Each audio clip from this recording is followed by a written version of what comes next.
everybody. This is Scott with Revolution Self-Defense. I want to talk to you today about balance and the importance of staying in balance and how to move around your fighting space in balance. And it seems a very elementary rule, but you see it get violated all the time. In fighting, you want to be in balance at all times. And part of the strategy is to do things to your opponent so they're out of balance. Because when I'm in balance, I can deliver powerful shots and also absorb powerful blows via blocking and other methods. But when I'm out of balance, I can't hit very hard, or I can't maximize my power at least, and I can't absorb the follow-up shots on my opponent's combos. So, when we're in a kickboxing, a Muay Thai kickboxing, or an MMA scenario, or any kind of fighting scenario where attacks to the legs and takedowns are allowed, kicks to the legs or takedowns, we want to have our lead leg pointing to our opponent.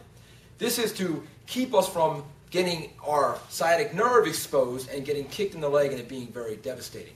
So in a karate scenario, or maybe a taekwondo, I've never trained taekwondo, but you can't kick low, I know that much.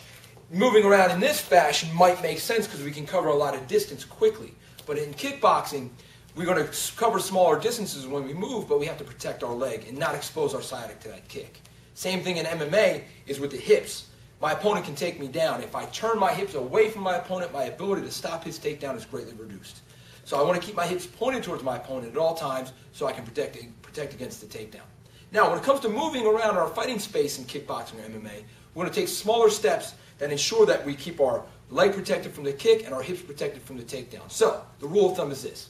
If I'm moving forward, the leg that's closest to the direction I'm going moves first. So in this case, moving forward, I'm going to do front leg, back leg, just like that. So my feet never come together because a leg kick or a takedown attempt at this point would be very hard for me to stop. So I'm going to move baby steps that way. Now, if I want to retreat, my back leg goes first because it's closest to the direction I'm going. So back leg, front leg, like so, moving this direction. If I want to go to the right, my right leg is closest, so it's right, left. This way, my hips and my weapons are facing my opponent at all times. Finally, for a left-legged move or a left step, I'm going to go left leg, right leg. So as you move around in a kickboxing or MMA scenario, we should be moving such as this, so that I'm always facing my opponent, able to strike, attack, and defend.